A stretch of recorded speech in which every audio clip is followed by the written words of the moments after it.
있습니다. 우리 장로님 기도하시면서도 언급하셨습니다마는 우리 교회가 1975년도에 문창한 목사님 가정에서 교회가 시작이 되었습니다. 그때 이름이 가련 순복음교회가 바로 교회의 옛 이름입니다. 그렇게 개척하신 이후에 1978년도에 김학면 목사님이 부임하셨고 1980년도에 조정두 목사님이 부임하셔서 이제 교회를 섬기셨습니다. 그러다가 이제 1983년도에 많은 분들이 기억하실 터인데 연세 드신 분들 기억하시죠? 김용일 목사님이 1983년도에 부임하셔서 교회 이름을 지금의 그 광현교회로 이름을 이제 바꾸셨죠. 가련 순복음교회에서 광현교회로 바뀌고 교단이 그 이전에는 그 교단에 속해 있지 않았던 것 같아요. 기독교에 대한 하나님의 성회, 우리가 보통 이제 순복음교회라고 부르는데 거기에는 줄여서 기하성도 있고 예하성도 있는데 기독교에 대한 하나님의 성회에 속한 광현교회로 이름도 개칭하고 김영일 목사님 오셔서 그렇게 잘 사역을 하신 것으로 알고 있습니다. 그러다가 1989년도 5월에 금난교회 부목사님으로 섬기시던 박광수 목사님께서 이제 우리 담임으로 부임하시면서 그때 이제 우리 교회 소속이 기독교에 대한 감리회로 이제 소속이 바뀌게 된 거죠. 그렇게 교단 소속이 이적이 되면서 우리 교회가 지금까지 이제 광현 감리교회, 광현교회라고 하지만 교단적 소속은 감리회에 속해 있는 교회로 오늘에 이르르고 있습니다. 가만 생각해 보면 다른 교회와는 좀 다르게 교회 이름도 바뀌고 교단의 소속도 바뀌고 그랬습니다만은 그러나 분명한 것은 하나님께서 지난날 우리와 함께 하시고 오늘의 교회가 이르기까지 주의 일을 잘 감당하는 교회로 든든히 세워주신 것 하나님의 크신 은혜인 줄로 믿고 주님 앞에 감사드리지 않을 수가 없습니다. 또 한편으로 보자면 오늘의 교회가 있기까지는 많은 믿음의 우리 선배들께서 눈물로 기도하시고 물질로 헌신하시고 또 손과 발을 들여서 헌신했던 그런 모든 시간들이 쌓여서 오늘의 교회가 이루어졌다 그렇게 생각할 때 참 감사한 마음이 안 들 수 없죠. 백성희 장로님 만나면 우리 교회 역사에서 15평부터 시작이 됩니다. 그래서 우리 교회가 그 전에 가정에서 출발을 했지만 15평 좁은 공간에서부터 그 다음에 60평으로 장소를 옮긴 일이며 또 그 이후에 이제 뭐 150평으로 발전되고 지금 현재는 우리 교회의 이 터가 327평 그리고 이제 연면적 905평의 교회가 되었죠. 지금 여러분들이 사진으로 보시는 저 장면은 뭐 다 기억하시겠습니다만은 2015년도인가 우리 옛 건물을 이제 건축을 하기 위해서 기공식을 갖기 앞서서 마지막으로 우리 교우들이 모여서 뭐 했는지 기억나시나요? 비행기 띄웠습니다. 그죠? 비행기 접어서 거기에다가 우리 마음의 소원, 우리 교회에 대한 미래에 대한 꿈을 거기 적어서 비행기를 다 접어서 비행기를 날렸던 이제 그때 기억이 새롭습니다. 그러면서 그 이후에 2017년도에 이제 3월에 교회가 완공이 되어서 이제 지금의 교회 모습을 갖추게 되었습니다. 또 이렇게 보면 사람들이 많이 다녀갔습니다. 그죠? 사람들이 어떤 형편에 따라서 떠나기도 했고 또 이 땅에서 생명을 다하심으로 또 떠나기도 했습니다. 그러고 보니까 우리 모두는 언젠가는 다 떠날 사람들입니다. 10년 후에 과연 우리 가운데 누가 남아있을 거며 30년 후에 우리 가운데 과연 누가 남아있을 건가. 그러나 우리는 떠나도 하나님의 사람들은 계속 주의 도우심 속에 함께 이 자리를 채우고 그래서 사람은 떠나도 하나님의 일은 계속된다는 것을 지난 역사는 우리들에게 보여주고 있습니다. 중요한 것은 남은 자가 되는 것입니다. 때가 되면 다 떠날 수 있지만 남은 자를 통해서 하나님은 역사하시죠. 구약에도 보면은 바벨론 포로기 때에 완전히 패망한 나라, 이 땅에서 흔적도 없이 사라져버린 것 같은 이스라엘이었지만은 남은 자들을 통해서 하나님은 그 꿈을 계속해서 이루어 가시기를 원하셨고 남은 자를 통해서 하나님 그 구원의 역사는 계속 이루어졌음을 성경은 또한 우리들에게 보여주고 있습니다. 마찬가지로 사람은 떠나도 하나님의 일은 계속 될 것입니다. 중요한 것은 과연 이 교회에 대한 평가를 어떻게 우리 교회가 평가되고 있는가라고 하는 질문이죠. 교회의 생일을 맞이하면서 정말 우리 교회가 어떻게 평가되고 있는가 하는 그런 생각을 다시금 갖게 됩니다. 그런데 누구에 의한 평가여야 됩니까? 주님에 의한 평가입니다. 평가의 기준이 무엇입니까? 그것은 다른 것이 아닐 거예요. 많은 사람들은 교회 건물 크기라든지 성도들의 수를 가지고 가늠하지만 교회에 대한 평가의 기준은 다른 것 아니라 예수 구원의 역사가 얼마나 이루어졌는가, 얼마나 많은 예수 구원의 역사가 있었는가, 그것만이 교회에 대한 평가의 기준이 될 수 있을 것입니다. 예수를 구주로 고백하는 이들의 수가 늘어나는 것, 그것은 저나 여러분이나 또한 우리 주님도 바라시는 바이지만 그것만이 아니라 예수가 구세해 주심을 고백함으로 예수 구원의 역사는 그동안 소망 없이 살던 사람들이 예수님으로 말미암아 새로운 소망 가운데 살게 된 역사, 구원의 역사입니다. 무덤 속에 살던 유폐된 삶을 살았던 이들이, 지옥 같은 삶의 현실 속에 허덕이던 이들이 예수님 만나서 구원받은 하나님의 사람으로 자유와 해방 속에 살아가는 것, 그게 바로 예수 구원의 역사일 겁니다. 오늘 본문에서 말씀하고 있는 것처럼 무언가에 짓눌려 있고 포로되어져 있고 묶여있던 자들이 예수님 만남으로 인해서 참된 자유인으로 살아가게 된 삶의 기쁨을 누리는 현장이 되는 것, 그게 바로 교회의 책무이고, 바로 그런 역사가 얼마나 예수로 말미암아 일어났는가, 그것이 바로 평가의 기준이 될 수 있을 줄 압니다. 저는 오늘 교회 생일을 맞이하고 오늘 정말로 우리 사랑하는 우리 새로운 신청 권사님들, 집사님들 정말 열심히 잘 섬기셨고 지금도 새 마음으로 열심히 곳곳에서 섬기시는 좋은 일꾼들을 우리 교회에 또 새로운 일꾼으로 세우게 된 것을 정말 기뻐하면서, 우리 옛말에 이르기를 아는 길도 물어가라 그랬습니다. 돌다리도 두드려 보고 건너가라, 그렇게 말씀한 것처럼 우리가 어떤 건물로서가 아니라 우리 자신이 교회이고 우리 한 사람 한 사람이 모여서 교회를 또한 이루는 것인데, 정말 가장 기본적으로 교회란 무엇인가 하는 것을 우리가 다시 한번 이 교회 생일을 맞이해서 다시금 생각해보고, 이런 전환기에 서 있는 우리 교회가 앞으로 어떤 마음을 가지고 계속해서 나아가야 될 것인가, 거기에 대한 말씀을 잠시 전하려고 합니다. 오늘 성경 말씀은 예수님께서 공생의 사역을 시작하시면서 선포하셨던 말씀입니다. 목회의 대강령입니다. 예수님이 공적인 삶을 사시면서 이제 이 땅에서 목회를 하시는 거죠. 목회를 하시는데 어떤 목회를 하실 건가에 대한 내용이 아주 집약되어져 있는 바로 그 말씀이죠.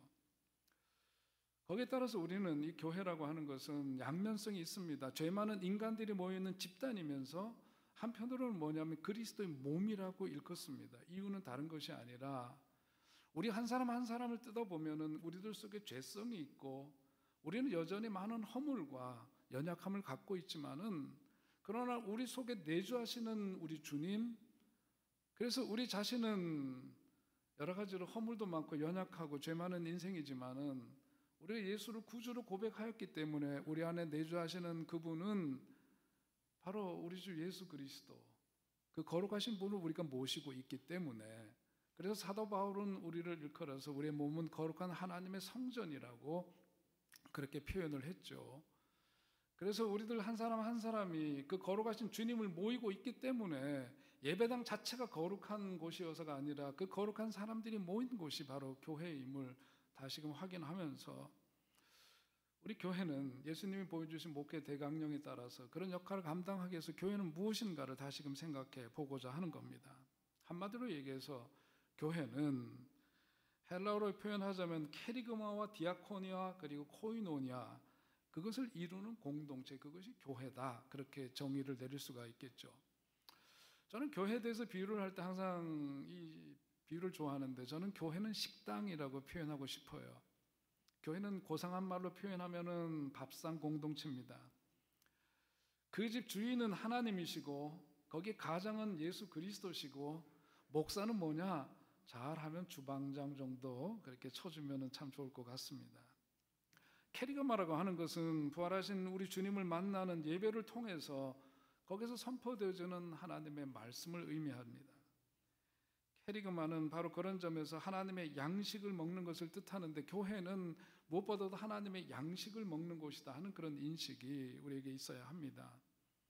두 번째는 디아코니아예요. 하늘 양식을 잘 먹은 사람들이 세상에 나가서 그리스도의 사랑을 나누고 하늘나라 밥상 공동체로 다른 사람들을 초대하는 겁니다. 그것이 선교고 전도이고 또한 봉사인 거죠. 또한 코이노니아입니다. 세상에 나가서 디아코니아를 실천한 사람들이 모여서 그리스도의 사랑 안에서 함께 살아가는 것이고 함께 교제하며 살아가는 그게 바로 교회다, 그런 얘기죠. 그래서 교회에서 우리는 함께 모이면 서로 격려하고 끌어안아주고 용기를 주고 나누고 더불어 살아가는 그런 관계 속에, 그래서 저는 교회는 특별히 우리들의 인생을 축복해 주시는 하나님의 선물이라고 생각을 합니다. 무엇보다도 교회 오면 우리 잘 먹어야 합니다. 잘 먹어야 캐리그마입니다. 하늘 양식 잘 먹어야 해요. 그래서 교회 와서 이런 일도 하고 저런 일도 해야 되지만, 또 그 어떤 것도 우리가 할 수 있지만 그보다 가장 중요한 것은 뭐냐면, 우리가 함께 모였을 때 말씀을 먹는 일에 우리들이 최선을 다해야 될 줄로 믿습니다. 먹는 즐거움을 누리시길 바랍니다. 먹는 사람에 따라서 이런 거 저런 거 좋아하는 음식이 서로 다를 수 있고 각양각색이지만, 그러나 잘 먹어야 합니다. 그래야 건강해지는 법이죠. 근데 잘 먹기만 하면은 어떻게 돼요? 피둥피둥 살만 찌고 건강에도 해롭습니다. 그러니까 뭘 해야 돼요? 적당히 그 일을 해야 하는 겁니다. 그게 바로 디아코니아죠. 세상에 나가서 예수님의 사랑 전하는데 그냥 막무가내식으로 하는 게 아니라 목표를 가지고 해야 합니다. 목표를 알고 뛰어야 되는 거죠. 잘 먹었으면 먹은 대로 힘을 필요한 곳에 잘 사용해줌으로 나도 건강해지고 남의 삶도 유익하게 하는 것, 그게 바로 디아코니아의 삶이에요. 그리고 코이노니아는 다시금 집에 돌아와서 살았던 삶의 이야기, 디아코니아의 삶의 이야기를 함께 나누고, 어려운 일이 있었으면 서로 위로하고 격려하고 함께 그렇게 등을 도닥이면서 사랑의 관계를 형성하며 살아가는 그 현장, 그게 바로 교회인 겁니다. 오늘 교회 생일을 맞이하면서 저는 세 가지를 말씀드리고 싶어요. 무엇보다도 우리 교회는 성령이 충만한 교회가 되어서, 오늘 예수님도 공생의 사역을 시작하시면서 성령이 임하여 그렇게 표현했습니다. 그냥 당신의 생각과 주장과 뜻을 앞세우는 게 아니라 성령이 임함으로 행하는 일들이어야 된다.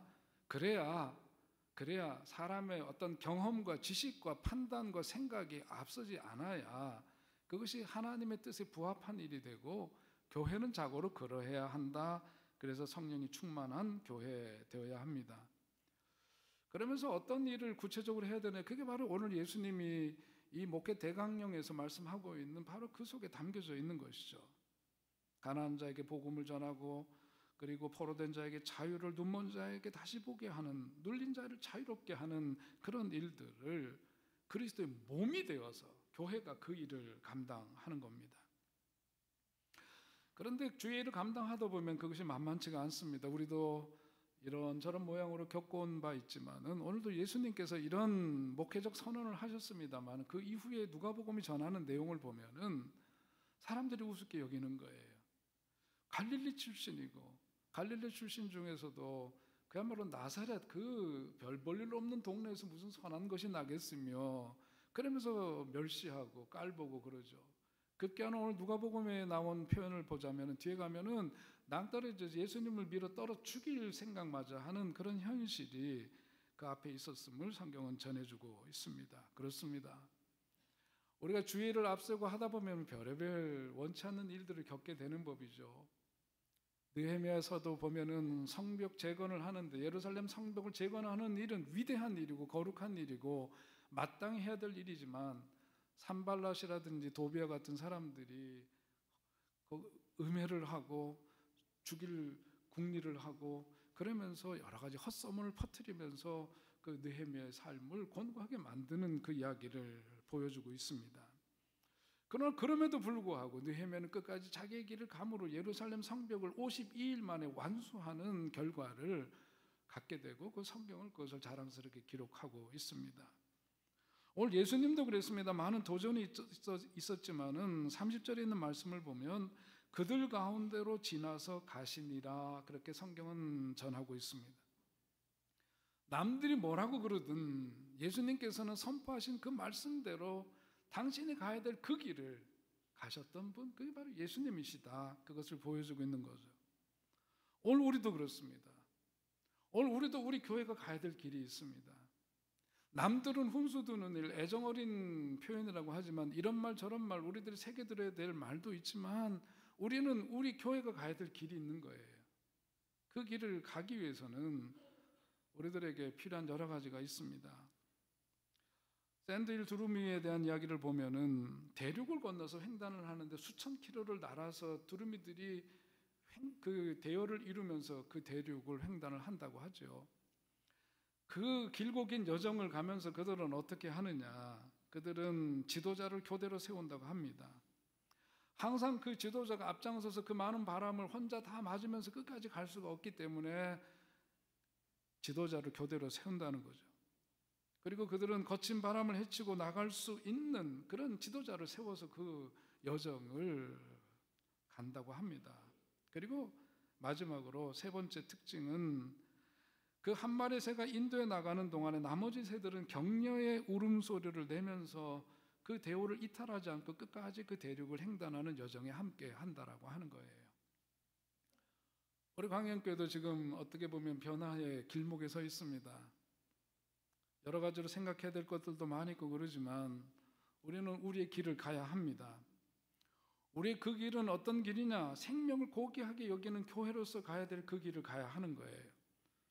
우리 교회는 다른 교회들보다도 어린이집도 있고 지역아동센터나 청소년 센터, 그리고 녹번 종합사회복지관을 품에 안고 있는 교회죠.